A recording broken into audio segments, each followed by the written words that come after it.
Pating na nandoon na? Oh, nasa Pamasinag na ako nung tumawag. Pero parang nakasalubong ko siya palabas ng gas station. Yung Shopee. Marami ba yun? O maliit pa yun para motor?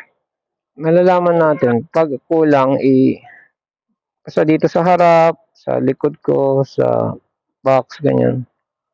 Sir, titip. Layan. Lalim. Pagod mo. Bye-bye. Tapos na yung hapya. Kumain si Mamati. Inaantay ko talaga siya kasi nakita ako out for delivery na. Hindi ko na-expect na ganda siya kaaga. Tapos tumawag na si engineer. Ano sabi? Malapit ng konti na lang makaawa na. Na? Yung materyales daw. Para masingil na daw. Para may isara na daw yung kisame. Pinalo ko na rin yung simento. Kasunod lang ang tumawag. Naidlip ako sa sopa. Nagluto ako ng binating itlog. Pork chop pang hilaw lulutuin. Sumo. Gym ako kanina. Tapos? Suwe, nag-charge. Kaladaan ko dyan si Idol. Hindi naubusin ng kukulikutin sa motor. Walang pasok. Siya, ewan ko lang.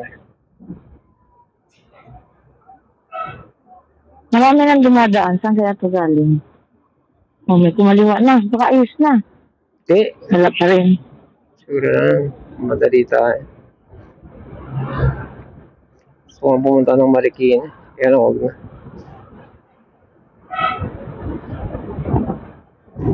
Kung siya, paglagpas lang siya ng kung konting biyahe na lang, diretso ko na siya. Diretso ko na. Kasi nadadaling ko pa sa bahay.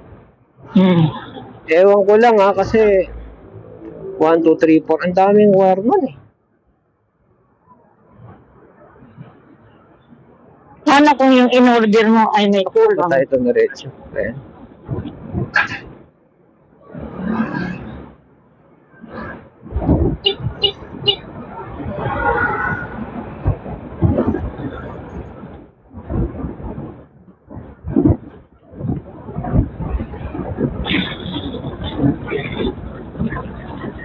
Naku, sayang. Sige, diretso pa. Diretso pa. Naku, sayang. Yun lang. Buna. Very good.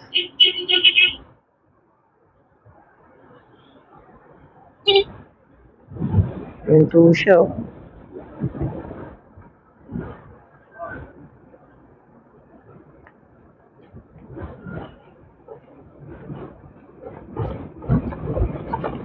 Marami palang stoplight dito.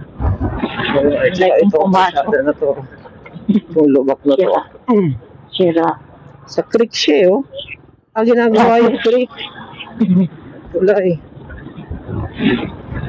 Tapos stop pa. Oops. Yan, masingit dito.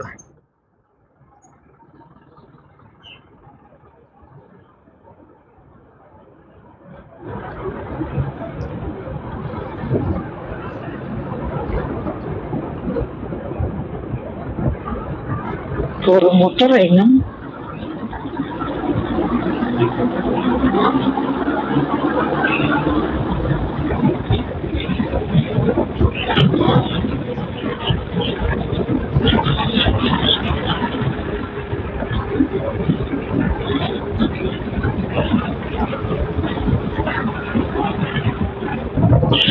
Oops. Lalim tayo.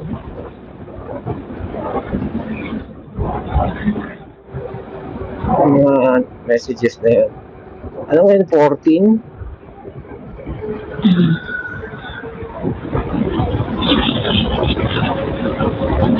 Naririnig mo yung maingay sa harap. Yan, maingay yun.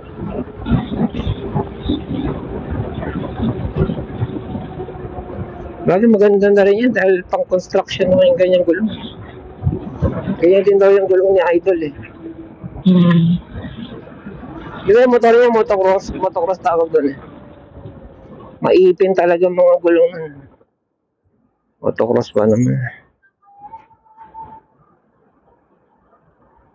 Grabe ang init ng araw. Ramdam mo. Tumatagos. Sa pantalon. Ano tayo? Black kasi. O yan. Tapos seda pa. Di ba ramdam? Absorb.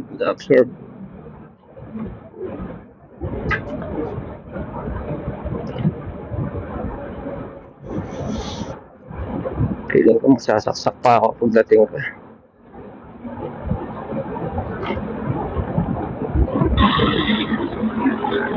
Basta kapag humataw pala, bibitawan niya lang yung silinyador. Grabe yung usok niya. Matulog sa langit. Kami tambutso niya sa taas. Ang baho. Tapos ang baho ano. Tingnan niya ngayon.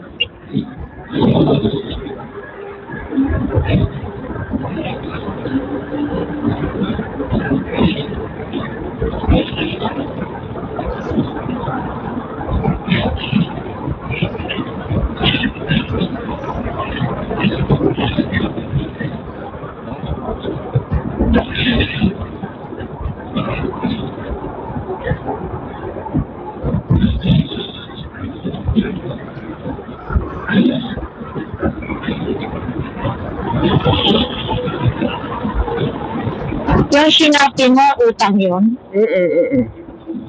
Magkano interest nun? Go-overtake ako eh.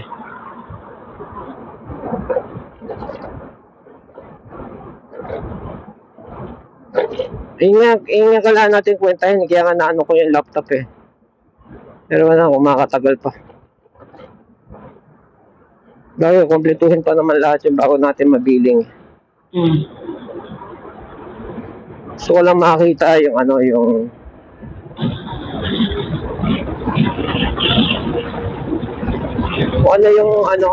sa Shopee.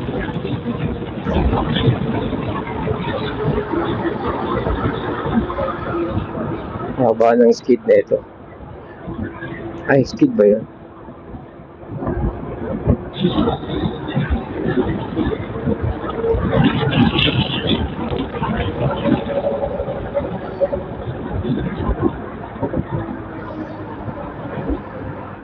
Ano, may nagbanggaan, no?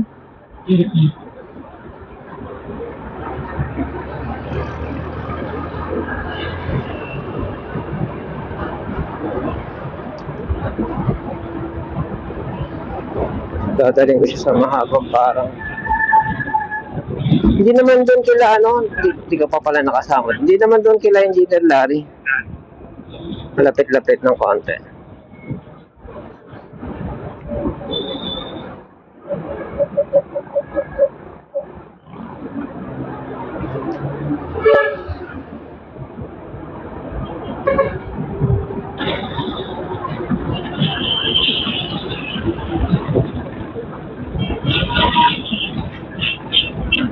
May helmet din si Lini.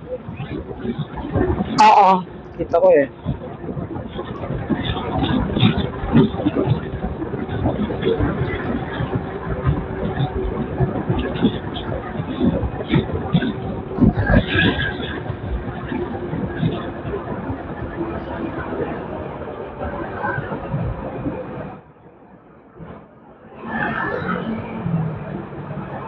Uy.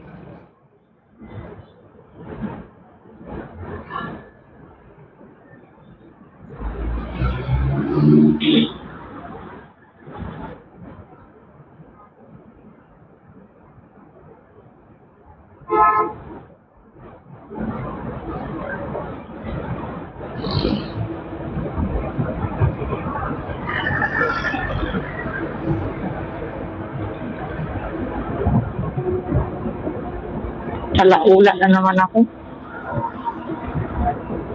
Jacket.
Hindi mo maiwasan hawakan ng higpit yung manibela kasi katulad yan humangin, no?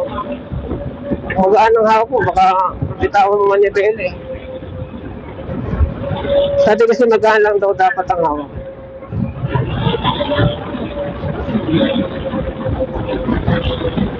Mas ang hangin.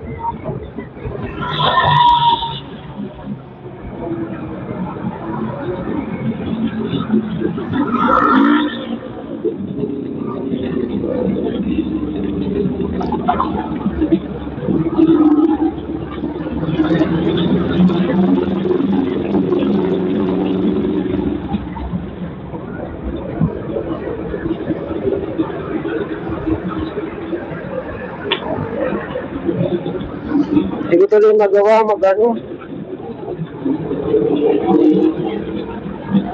ma-treadmill. Lagi na iwan sa patos. Okay sana kung yung gym merong no? Alam ko sa Fatness First. Ingay naman na ito. Sa Fatness First, parang separate mo i-rent yung yung locker.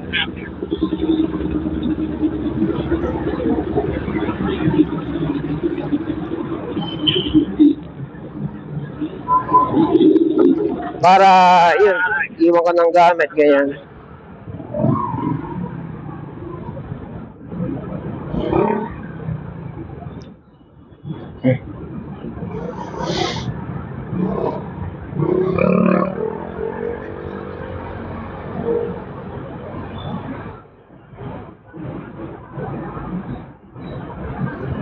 It's the sky fall.